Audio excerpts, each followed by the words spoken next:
I have this Madonna cover, October 1996, by Mizell, is definitely one of the most iconic covers that Vogue has ever had, her Evita cover. And you did that. Well, at this point, I had been working with Madonna for a couple of years, and we had done a lot of work together. Madonna's quite loyal, so when she starts working with you, you do mostly everything with her. I think she was doing the sex book with Stephen Meisel, and Fabian Baron was the art director on that. And so Madonna said, "Who's this hairdresser?" And he's like, "Oh, you have to try him, Orlando, da da da." And she booked me for press for one of her movies, Body of Evidence. And that was in 93. And that's how it started. I went to her hotel room. She opened the door. There was no publicist. There was no manager. It was just me and her. And we started talking. I said, "What are you wearing?" And we started looking at clothes and then talking about clothes. And we hit it off. I try not to be starstruck because we're all the same. Nobody's better than anybody else. And yes, of course, she's achieved greatness, but I wasn't a novice either. This is Going Rogue, and I'm Jill Demling. Today's guest is Orlando Pita. He's not just a hairstylist, he's a hair visionary who transforms hair into works of art, from iconic Vogue covers like Madonna's Evita to actual clothing. A self-taught Cuban immigrant who started at 14, Orlando made history with his Egyptian-inspired square hairstyle, the only hairstyle to ever be featured in the Smithsonian Design Triennial. His secret to success? He says it best. "I never let my fears overpower my enthusiasm and gratitude." Let's get to the root of his genius and listen as Orlando Pita goes rogue. And to see the images we talk about today, head to our Instagram, goingrogue.podcast. Hello, the master. How are you? Good. It's so funny because I haven't had a hairdresser or a hairstylist, which is a question I have to ask you. So on yet. So I'm like, I got to do my hair, my bangs. I had like 2 hair irons, a small one and a bigger one. Oh my God. You look great. I'm very excited to be with you today. When I had Mary Howard on, she was telling me that we were on set of that last British Vogue cover with the 40 people. And she kept saying my name, that she was right next to me saying, Jill, Jill. And I said to her, I am so in my head on sets, like I am troubleshooting for any potential problem. So I never really got to observe or enjoy the craftsmanship and what all of you artists do on set when I've been on set, because it's such a chaotic experience. So through doing this, I've been able to go back to all these shoots and really appreciate everyone's part and how together it's made these iconic images. So it's been like a trip down memory lane without the PTSD. Right. Well, I'm pretty much the same way. On set, I am so focused on the hair and am I going to change it? Is there a hair out of place? I'm not paying attention to, I can't chit chat. Exactly. So I was like, sorry, Mary. And she goes, one time you noticed the set. And I'm like, I always notice the set. But if Rihanna is 3 hours late and I'm being yelled at by Annie, I'm like focused on that. But so before we get started, I wanted to ask a question that has literally been bothering me for like 20 years. I just don't know why I've never asked. But what, if any, is the difference between a hairdresser and a hairstylist? Because when I was reading about you, they use both terms in different articles. And I've just been saying like hair person or the hair because I wasn't sure if one was outdated, if one was not grandiose enough. So I would love to hear if there's even anything that differentiates the two. I think there probably isn't, because I was going to say maybe a hairdresser does color, does haircuts, but no, because it means dressing hair, which doesn't include any of that. And the other is styling hair, which is another word for doing the same thing. Right. So I'm not sure that there is a big difference between the two. And if someone says, what do you do? What do you say? I usually say I'm a hairdresser.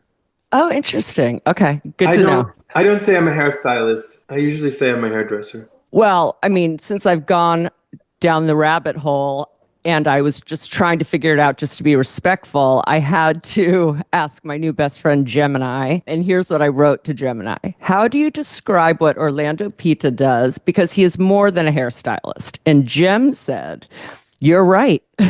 Describing Orlando Pita simply as a hairstylist doesn't fully capture the breadth and impact of his work.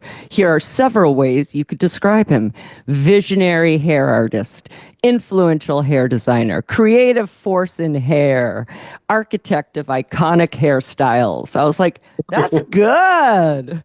Those are over the top. Yeah, in the caption, it's like architect of iconic. It's very La Roche, right? Yeah. Reading up on you probably took me like 10 hours and I had 15 pages of notes. So it took me all day yesterday to get that down to 8 pages of notes. But I want to acknowledge you as a visual artist. You were the first and only hairstylist to be honored by the Cooper Hewitt National Design Museum for the square hairstyle you created for John Galliano's Spring-Summer 2004 Dior Couture show. And I read that you made a vintage dress out of hair. So I would say that you're a visual artist first and hair is your chosen medium. How do you view yourself with the art and commerce? Do you think of yourself as an artist first? Because I do think you would have the same global recognition you have now, no matter what medium you had chosen to focus on. You must agree with that. Usually I don't call myself an artist, but with those pieces that you're speaking about, yes, they live on and they are like sculpture.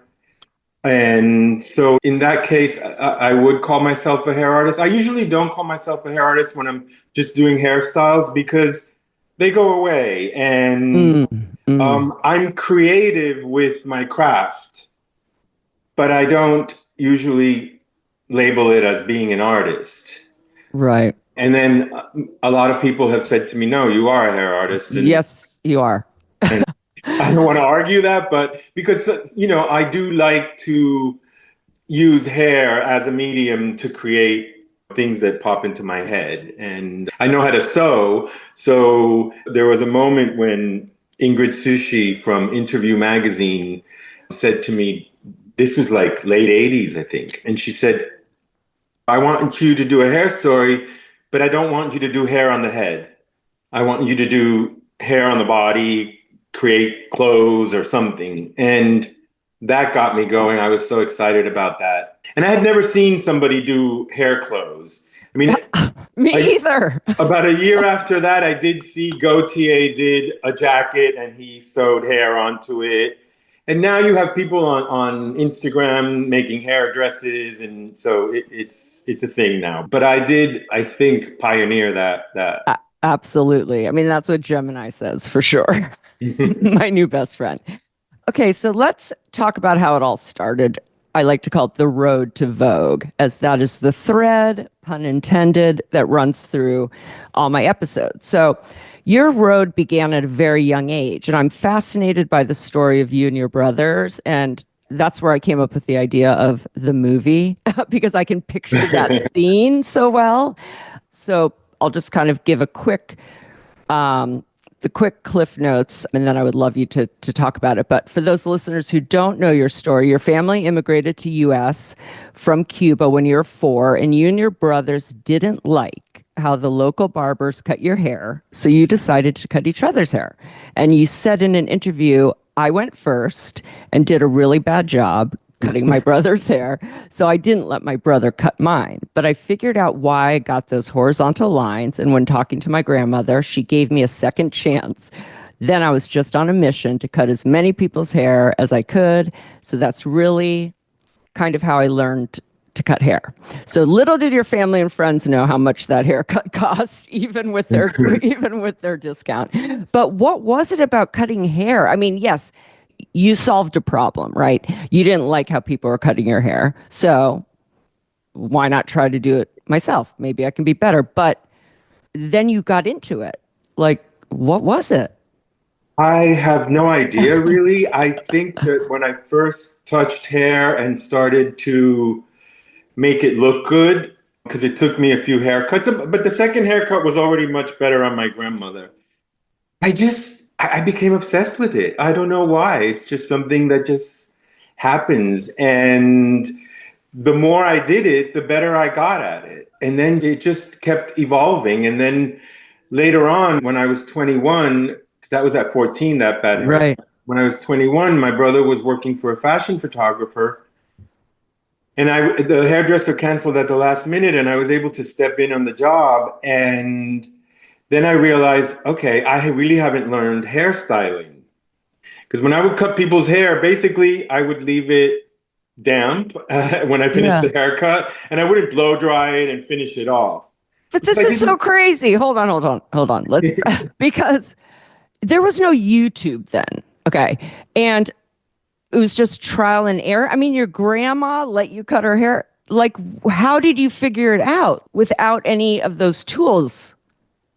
Well, I don't know. I just thought, okay, I tried it like this and it didn't work. So let me try it like this and see if it works. And instead of holding the hair horizontally, I hold it vertical, and then that did work. And then I started to figure out, well, of course, this is the way hair grows on the head. Now, a lot of people, for instance, section hair in squares. A square on the top, a square here, 4 squares in the back. And I always thought, the head is a sphere. It's not square. So why do people section it in squares? So I started just sectioning in just strips along the head to see how it would fall each time. Because one problem hairdressers have is how to connect that square over the ear to the square in the back, because there's this thing here. There's this ear sticking out. Of course. So when I would section it like that, I didn't come across that problem. So were you like known in the neighborhood? I was known. I have a large family, and then also kids in school. I mean, since Instagram, I've had people send me pictures like, remember you cut my hair here? And I once convinced a substitute teacher to let me cut her hair. Oh my God. I mean, I really was obsessed. Yeah. So when you're 21 and your brother calls you to go on a photo shoot, was that to style the hair on the photo shoot or cut her hair? Because had you been doing any styling? No, I hadn't. I had to start styling hair now and using product, which I wasn't really familiar with. And this photographer, Michael O'Brien, he wanted for each photo 3 variations that you'd have to on set just switch it up.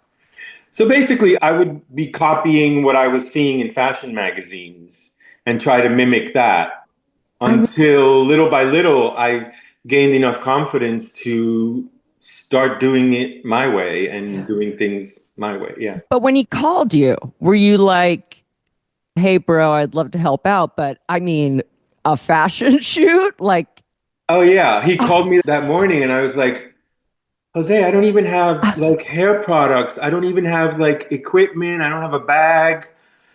I was poor. And he said, just take money from my top drawer, go to the pharmacy, buy some products, bring a paper bag and say you're environmental when you get here. And so that's what I did. I got there and they're like, and the client was like, that's your hair kit? And I'm like, oh yeah, I don't like to use leather and I'm really conscious of the environment. And this was 1984. Like people didn't really, macrobiotic was just starting in the fashion business. Right. But you're a pioneer of like sustainable. And I was already a vegetarian because I left home at 17 and I had no money. So I thought, okay, I'm going to become a vegetarian because I can't afford meat. And that's genius though. I love how you're turning things into, this is just like a statement. That's a brilliant way to think about things. And that's a really good piece of advice for younger people starting, that just find a way to flip the script, you know? Exactly. But do you remember the styles you had to do that day? Because, you know, this is another movie scene. I just cannot believe, because you got signed after that. Yes. That was incredible. Well, the model had kind of short hair. Back then, not every model had long hair like today. Right, it's more twiggy. Yeah, so it was the 80s. She had short hair. I used mousse. I would spike it up. I would sometimes slick it back, sometimes part it to the side. Whatever I could think of a variation, because that's what the photographer wanted. And it kind of worked. And then his agent called me like a few weeks later when she saw the photos and she said, come in and talk. I think you have something. And I went in and talked and she signed me on. Do you owe your brother 10% of everything you make? I've been very good with my brother.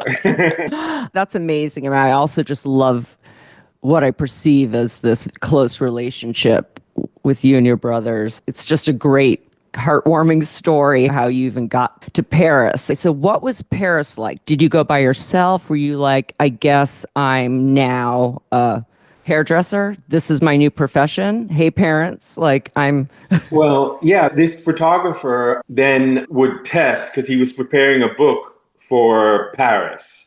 And he would test after work and he said, would you come in and test with me? And I was like, yes, sure. And that's the way you showed your work back then. And so he put together this book. And when he showed it to his agent in Paris, she said, who did the hair in all these pictures? And he told her, and she said, well, I would love to start a hair and makeup division in my agency. If he would move here, I would represent him.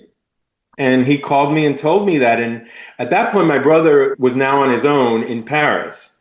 Oh, wow. And so I called him and I'm like, can I come and stay with you there? And so, yeah, then I went on my own over there. My brother was already there. Right. And that was when my journey started in Paris. And that was about, I would say, so this was January 84, my first shoot. And by November, I was in Paris. And so you were just doing a lot of shoots there? I wasn't doing a lot of shoots, but my agent represented Peter Lindbergh, Paolo Roversi, Michelle Hadid, and my brother as well. Wow. And people that were very popular back then, but they were up and coming. They weren't yet huge stars. And my first job was with Peter Lindbergh.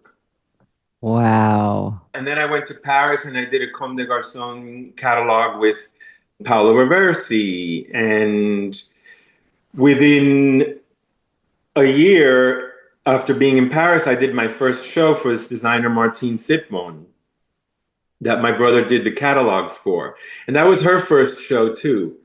And that was a bit of a learning experience because I didn't know that people used assistants at fashion shows.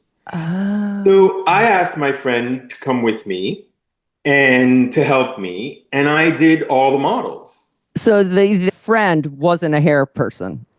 No, she wasn't. Oh my God. She just helped me, handed me things and you did things. Everyone? Oh. And I did everyone. I think it was like 21 girls. Back then it wasn't huge like today because the girls wore 3 and 4 outfits. Right. Now, do you feel like all these experiences, you kind of black out and just this artist in you just goes? Like, it almost feels like you didn't have time to think about it and it was all instinct. I didn't have time to think about it. It was just go, go, go. And Martine wanted different hairstyles for the girl. It wasn't one hairstyle for everybody. So I would do a bun up here and tie gloves with the fingers sticking out. That was one of the hairstyles. Oh my God. I had some hair pieces by then too, which I would also use. And it was so much fun. I was very hyper and very focused. And I don't know how I got through it, but again, when I went to see her for her to show me the video of the show a few weeks later, she said to me, I was speaking to this hairdresser and he told me that people use assistants to do shows, that they don't do it all themselves. And that's when I learned about that. So there are a lot of things I didn't know about that I was just doing for the first time. And later on, you find out, oh, this is how it's done. Right. So you were prepared. You had the ability to do the work, but it's kind of impossible to prepare for the culture of the industry. As we know, it's highly competitive. No one retires. Didier is working at 76 years old. Grace is still styling. And it can be toxic. I started 98 at Vogue, so I can only imagine what the 80s were like, or the early 90s, from what I witnessed, even with drugs and alcohol and sets and all of that. But there's no HR on photo shoot sets. It's crazy when you think about it, right? Because that's what a lot of you do almost every day. You're on these sets and there's no HR. There's no one seeing what might be going on. There's no consequences for any bad behavior.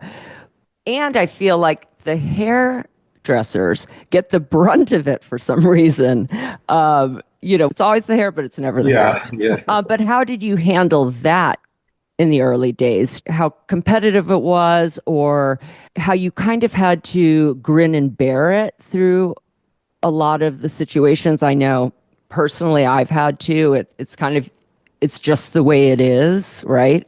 That's the photographer. That's just the way he is. It's not something you could be prepared for. Let's just put it that way. I don't know if you're so focused you let it all roll off, or. Well, I think that was it. I mean, I was faking it really because I didn't know my craft that well back then. So I wasn't focused on all the other things that were happening around me. But I was also quite lucky that a lot of the people I was working with were also starting. You got thrown into Vogue, and that's a whole other world Right. where everybody is already established. And so that was a whole different thing. But I was working with people, even though later on they became very famous, we were all really just starting out and figuring it out. And it was so much fun to be in Paris at that time in the mid 80s. And a lot of things were happening, especially with designers like Yohji Yamamoto and Comme des Garçons were starting to show there. And nobody had seen those kind of clothes before. And Gaultier then started a few years after that. And it was a very exciting time. And I think that there wasn't a lot of horsing around and people being awful to each other. I think everyone was so grateful to be in the position that they were in, the people I was working with. Anyway. Right, exactly. And then I know you've spoken a lot about the fact that you weren't formally trained, and you have already today, and that even though you never had a lack of creative ideas, you always felt you had to prove yourself. So a quote from you: "I always felt like less than my peers because I wasn't educated right. So I always performed harder. I worked harder. Maybe that's what got me to where I am, because I always thought I had to try harder." So that is imposter syndrome. I looked it up. Jem said, you are absolutely right. It is. And I hear this a lot. Edward says something very similar. He believes that this feeling of constantly needing to prove yourself is what pushes him. But on the flip side, you credit your lack of training for allowing you the freedom to invent your own technique, which ultimately distinguished you. You say, "I think because I wasn't trained, I come up with ways to do things that aren't conventional. Then there's no limits to what I think I can do." So here's the existential question for you on a Saturday morning. How do you reconcile the state of being where the one thing that made you feel less than is actually the thing that made you better? Well, you don't realize that it's the thing that's going to make you better until you are already good. Right. So that never comes into play in your head. It's always push harder, push harder, push harder. Think of a way. I always had an end vision of what I wanted to do. And then I had to figure out ways to get there. Right. And I wasn't really good at blow drying hair. So I would sew hair. I was in those early years, I was doing a lot of avant-garde kind of hair. And it was perfect for the time too. So I would figure out different ways to curl hair. I would do those little knots that people do today and let them put mousse in the hair and let them dry. And then I would have curls because I didn't really know how to use a curling iron. And little by little, you start to learn those things. There was a shoot that I did with Carlene Surf for Vogue. This was before Anna. And she wanted hot rollers that day. And I was like, oh my God, hot rollers, that's so old fashioned. I don't even carry hot rollers. And the photographer says, oh, I have a set of hot rollers here in my studio. And I thought, oh my God, I have to try and do this. And I mean, I burned all my fingers. The hair was awful. And at 1 o'clock, she called off the whole shoot. She was like, the hair is horrible. This is over. Da, da, da, da. And I went to the beauty supply after that, and I bought a set of hot rollers. And I went home, took my wig head. And by midnight that day, I knew how to set hair with hot rollers. So this is how I learned things. So I was blacklisted at Vogue. But luckily, oh my God, the editor-in-chief changed to Anna Wintour.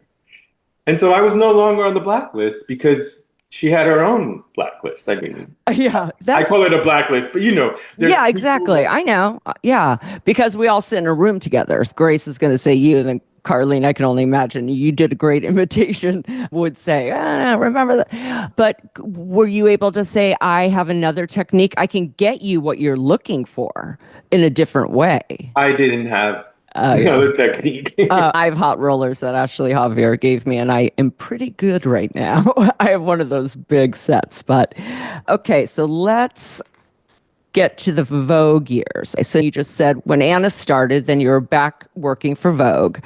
Many guests have talked about how important Vogue was in the pre-Instagram day, because that was really the way people would see your work, other than, I guess, the test shoots you did. But people would scroll through and look at the credits. I now look at every single credit.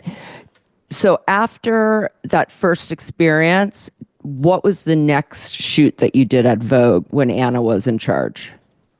Oh God, I don't remember the first shoot I did at Vogue when Anna was in charge. I had worked for Vogue quite a bit under Grace Mirabella. Okay. I had worked with Sheila Metzner. I had worked with Stephen Meisel.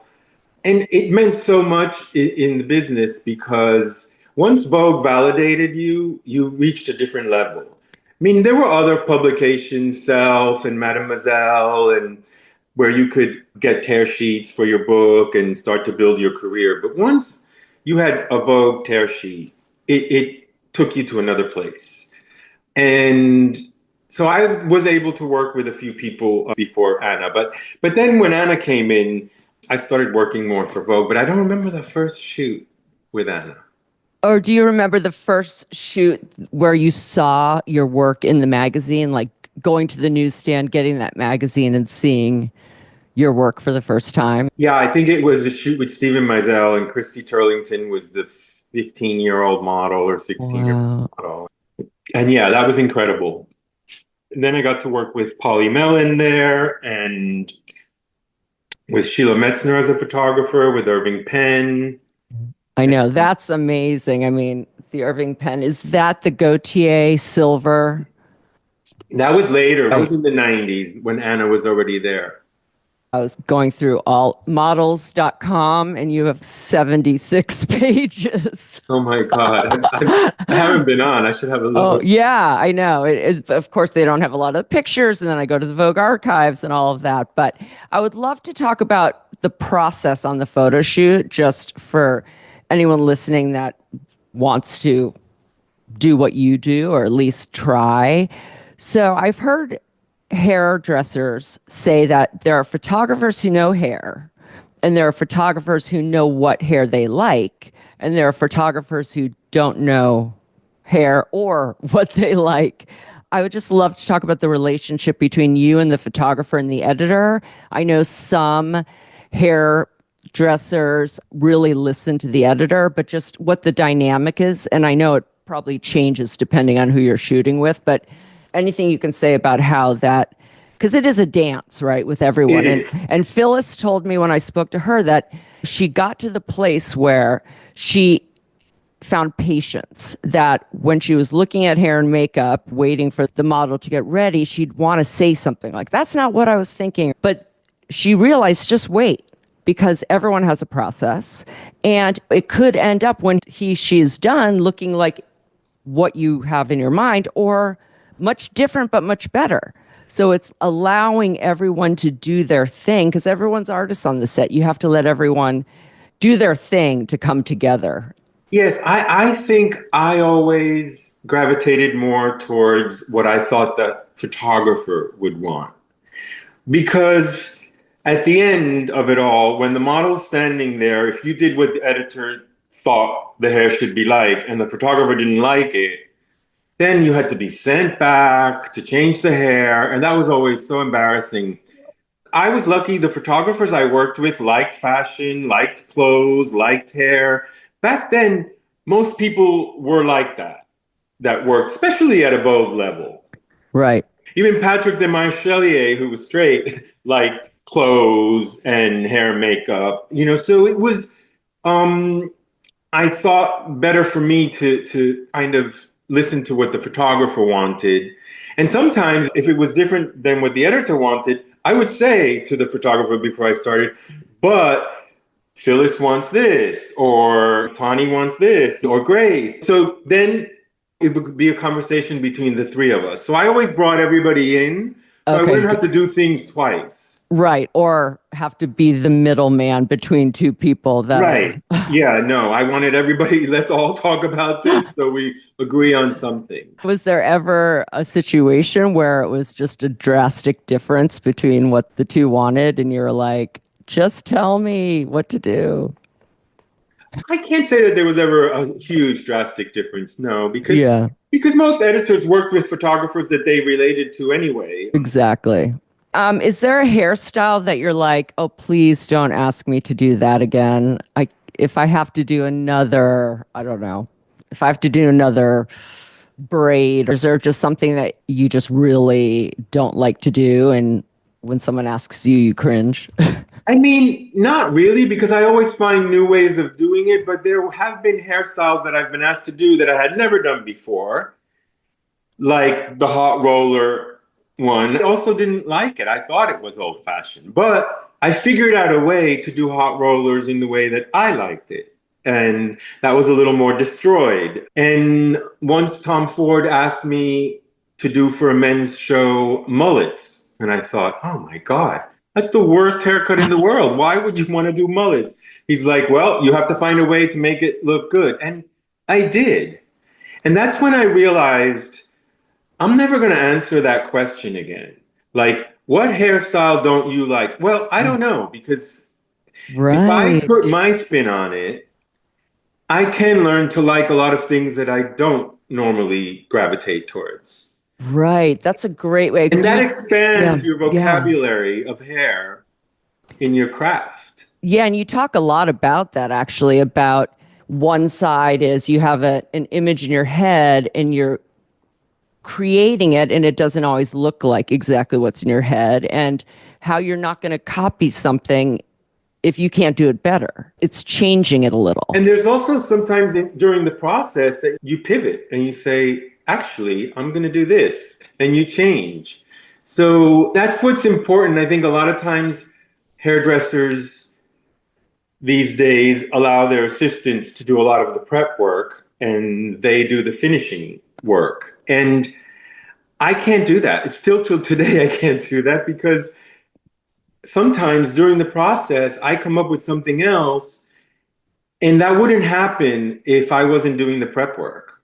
Yeah, and it's kind of like a chef. It's not about just like chopping everything, getting it ready. It's like they're starting to make the sauce and then you're coming in. You know what I mean? You can't turn it back if you're coming in at that point.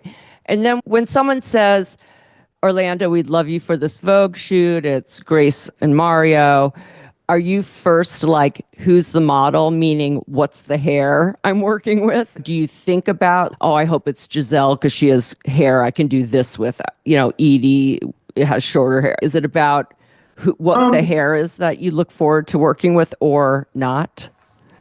Honestly, you have to adapt yourself to whoever you're going to get. You can't really have a preference like that because you don't have a say in it usually. But you're never like, yes, it's Claudia. Oh, yes. That does happen. But also what happens is I stopped losing sleep over the hairstyles that I would try and do the next day, because I would come to work and the model had cut off all her hair. Or all of a sudden it was bleach blonde and you have all these brown hair pieces. And, I just thought, why am I losing sleep over this stuff when I can actually perform on the spot? Right. And I have to trust that. Yes. It's true. And with Mizell in the recent years for British Vogue, Guido has requested images of the celebrity's hair a couple days before in natural light. Because I can imagine you're showing up. Well, that I do. That with celebrities, I do that because, again, you just don't know what the hair is going to be like. Yeah, you don't know. And I know with this Marie Antoinette shoot I did with Kirsten Dunst, she had just come off of Spider-Man, so her hair was really red, and Anna wanted it back to blonde, even though we were using wigs for the images of her in costume. So they had to do that process really quickly, and her team said, this is not good. It usually takes few months to slowly change it back. And especially with red. Yeah, we made her do it. And we were in the car to set, and Kirsten was in the front and I was in the back, and she asked to use my brush, and I handed it to her, and the windows were open. And suddenly I'm like, all her hair was coming through the window. And she's like, is my hair falling out? I'm like, no. But we ended up having to reshoot that cover because of the hair being flat. There was really nothing they could do because it was so damaged. It was our fault. And then we ended up reshooting it and then not using that and using the image with the wig. But it's important. Yes. And you can't control it.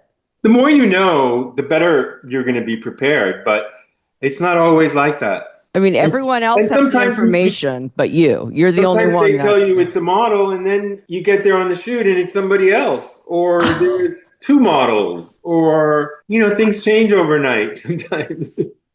So you're just like, okay, prepare to be unprepared. Yeah, exactly. So let's get to some of the shoots we did together. But first, I just want to talk about that changeover from models to celebrities. I know it better than anyone because it's about the time that I was promoted off Anna's desk. So mid 98 to end of 99, I was her assistant and then became entertainment editor. In the year 2000, I booked 4 celebrity covers to 8 models. 2001, 5 to 7. And then 2002, it jumped to 10 celebrity covers. 2003, 12. 12 out of 12 celebrities. So happened quick. Yeah. What did you think when that was happening? I mean, it does affect your job because there's opinions now and the trust is a little harder to come by. I mean, at first I thought, you can't be as creative usually with the celebrities or the actresses as you can with a model because they have a say in what they look, especially their publicists. Yep. Yep. But it added more variety to my work. That's what I was thinking. I don't like the monotony of things. That's why I opened a salon in 2004. I like to add new elements to it. And so I appreciated it after a while. I adapted to it quite quickly and I liked it. I liked a lot of the actresses I was working with. I have every issue behind me that from June 98 when I started. So going through them, it was like Giselle, someone, Yes. So I thought it could be interesting. And someone like you who kind of thrives on a challenge in a way. It seems like the challenge pushes you, like your greatest steps forward have come out of that. You might feel a tad anxious at the beginning, but you just do it. And some people need that. I think I work better in those situations as well. But okay, so speaking of celebrities, I have this Madonna issue right here. This Madonna cover, October 1996 by Mizell, is definitely one of the most iconic covers that Vogue has ever had, her Evita cover. And you did that. Yes. I mean, tell me about that. Well, at this point, I had been working with Madonna for a couple of years, and we had done a lot of work together. Madonna's quite loyal. So when she starts working with you, you do mostly everything with her. Well, how did that start, though? How did you get to be her hair person? I think she was doing the sex book with Steven Meisel, and Fabian Baron was the art director on that. And she told me that he was also at Bazaar at that time. I know we're not talking right. about Bazaar. And I had done a lot of shoots for Bazaar with Mario. And so Madonna said, who's this hairdresser? And he's like, oh, you have to try him, Orlando, da, da, da. And she booked me for press for one of her movies, Body of Evidence. And that was in 93. And that's how it started. I went to her hotel room. She opened the door. There was no publicist. There was no manager. It was just me and her. And we started talking. I said, what are you wearing? And we started looking at clothes and then talking about clothes. And we hit it off. So after her, no, you're not going to be starstruck by anybody. I try not to be starstruck because, we're all the same. Nobody's better than anybody else. And yes, of course, she's achieved greatness.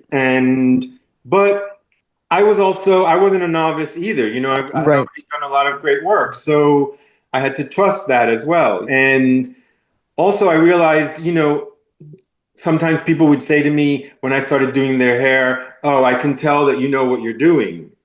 And so people can feel your nervousness, they can feel Right. your touch. And I didn't want to display anything that wasn't really true to who I was, because even though I might have been nervous, it wasn't that much that it would hinder my performance. No, of course. And I think that's something very important for people listening is that you do have to fake it, right? In this industry, people can sense fear, they can smell it. Anna is a great example of that. I was Yes. lucky that I didn't know who she was when I interviewed there. I was like, who? They're like, you don't know who the other. I'm like, well. So it was honest when I wasn't nervous. But even if you are nervous, because if you show any doubt in yourself, then they start doubting because you're working on their hair, or Yeah. you're presenting. And it's just whatever you have to do, a mantra. Sometimes I've been able to just fully, I don't know, like separate and just be someone else, almost like acting. That is all it is, really. To be able to show your work, believe in yourself, and present exactly that. So, what was that shoot like? It is so stunning. It's just I mean, incredible.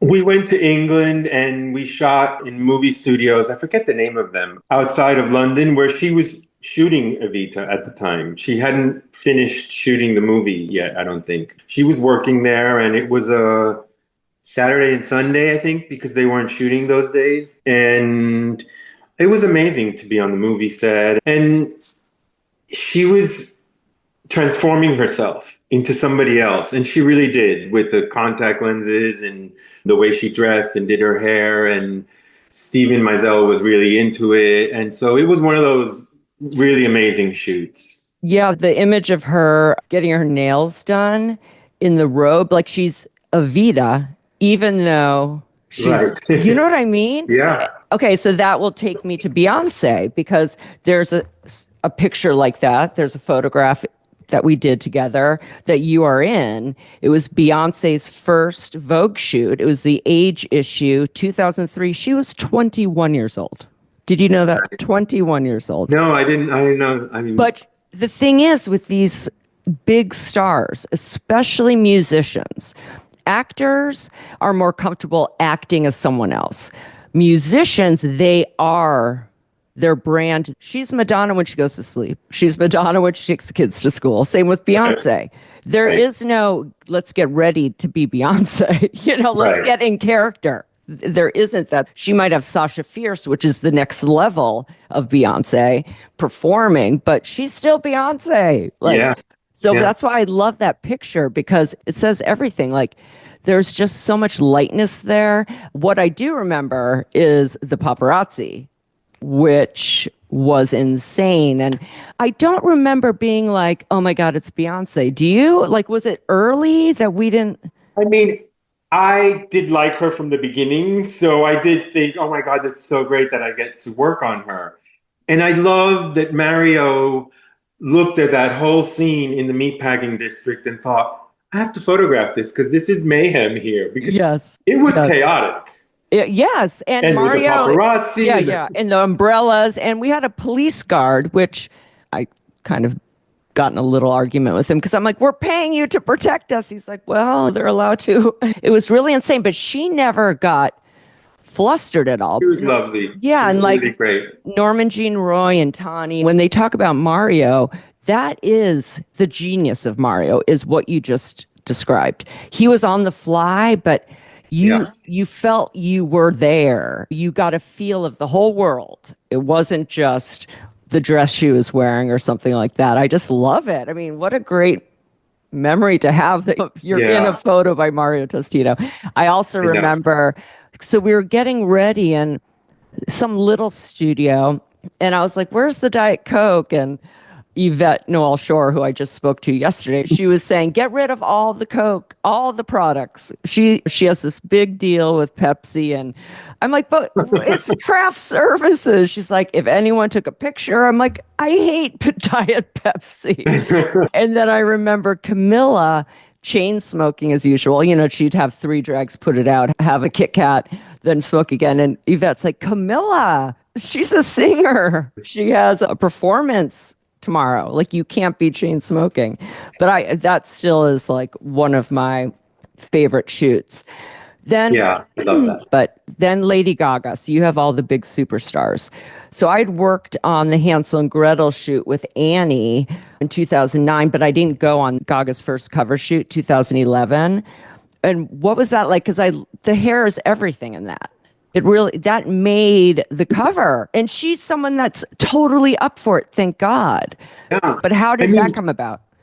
We were shooting in Antwerp, Belgium, and she came in with a huge suitcase full of wigs, and she said, here are my wigs. And I looked through them and I thought, they're all synthetic, basically, and they're all already kind of styled into one thing. And I said to her, I've also prepared some wigs for you. And she goes, oh, okay, let's have a look. And so I put this bob on her, and it was kind of a little bit coral color, and it had dark brown roots at the top. And you can see in the pictures inside that is the color. Yes, yeah, you can. Mm-hmm.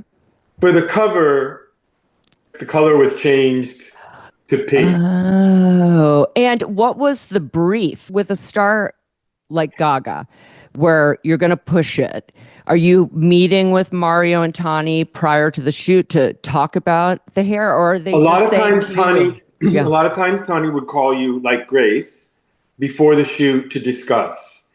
And it was basically, we love Gaga. We want to show her as creative and over the top that she is, but we also want to elevate her. So that's when I thought, a classic bob could be the perfect hairstyle for her, but in really odd colors. Yeah. And that could be the oddness that she would then gravitate towards. And I had prepared that one that was kind of coral color with the brown roots. And then I also prepared another one that had the brown roots, but with yellow. It was a yellow bob. And she ended up wearing the yellow bob later for the performance that night. And I gave her the wig as well. I gave her those wigs. I love it. Are there any Vogue shoots that stick out for you that you want to talk about? Honestly, I think one of my favorites of all time was, and in the September issue film, you can see that the photograph is in the offices. And it's an Irving Penn photograph that I did with Phyllis Posnick, where the models one has a yellow wig, the other one has an orange wig, and the wigs cover their faces. Yes. And their bodies. Yes.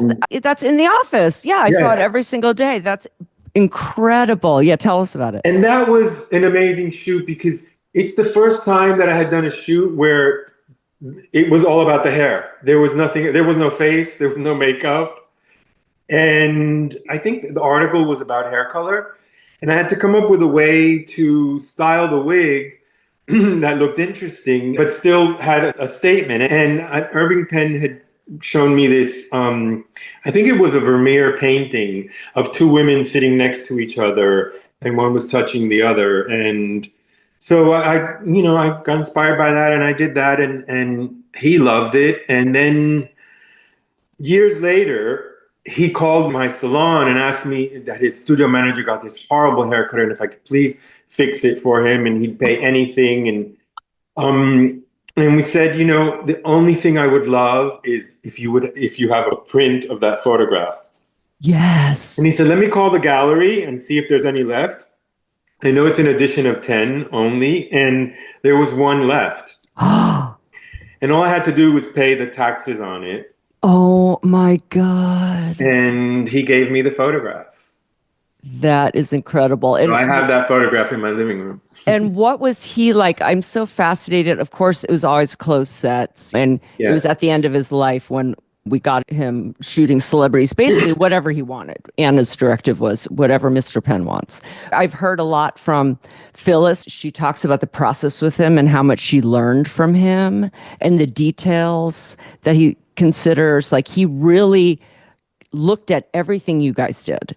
Everything. I mean, he's a master. He's not a man of many words. Right. But what he does say is so important. And if you listen to him, like Phyllis said, you can learn a whole lot. And I was able to do a lot of different types of shoots with him. Like, I did Nicole Kidman with him, and yes, on and David Bowie. And so I did celebrities with him, as well as the fashion shoots and also the beauty pictures. And it was just wonderful seeing him speak to the subject and how he would guide them through. And he knew every aspect of the photograph, what he wanted. Right. Sometimes he would switch it. Yeah. When he would see something else, but he went in very prepared. Yeah, that's and why. Phyllis too. Yeah, exactly. Yeah, everyone talks about Norman Jean Roy was like, Phyllis is so prepared. Yes. I think that's why I get along with Phyllis so much, because everything is thought through. Every different possibility of things that can go wrong is thought through. I still meet Phyllis for lunches. We get along right. Yeah, I love her. And it was that too. She was also another one that would call you before the shoot to discuss everything that could maybe take place. Yeah, and I think it was interesting. She was saying that when Mr. Penn would speak pretty much alone with the celebrity before, she'd be in the room, but she wasn't involved in the conversation. And what he was doing was watching them, watching their movements, not even listening, asking questions, but to see how they move and their eyes. And yeah, it's pretty amazing. So one thing I've been thinking about is, so a hair artist like you, it must be fun to be able to create, kind of do whatever you want to do on set and just let your creativity take over. And then I was thinking it must be boring if it's like, okay, can you just make it look natural? But I know making it look natural is hard too. So do you just like a balance of both types of things? Or are you like, all they want is a down? Oh, no. I think simple is the hardest thing to make look special. Because even if they say natural, it can still look stunning. Right. In its naturality, whatever, if that's even a word. Yeah. But, no, I like the change. I like to approach things in a different way when that's what the photographer demands or that's what the subject demands.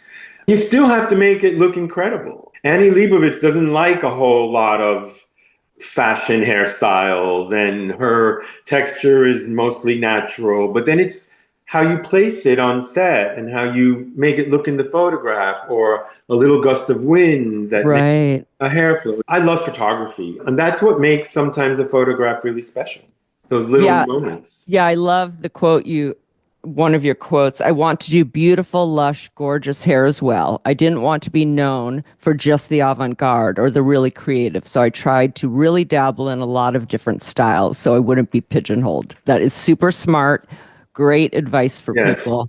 It's good to have a specialty, I've learned from different people, but the ability to do other things as well.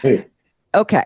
So I could literally talk to you for the whole day, but it is your day off. So to wrap it up, I think it's important for my guests to share some words of wisdom with the next generation of artists, the young kid out there who is cutting his grandma's hair as we speak, and maybe just practical advice, something you look for when hiring an assistant. I found this amazing quote, which says it all. So we even could just leave it there. But I never let my fears overpower my enthusiasm and gratitude for being in the industry and performing as well as I could because I've got this amazing opportunity.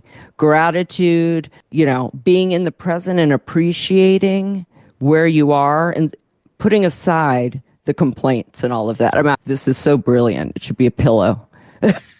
I mean, honestly, I don't have a lot of complaints. I don't have a lot of bad moments because I approach everything, with gratitude. Even today, 41 years in this business, and I'm still grateful for everything. I still have a little bit of nerves when I approach every job. And I think that's healthy for me. Mm.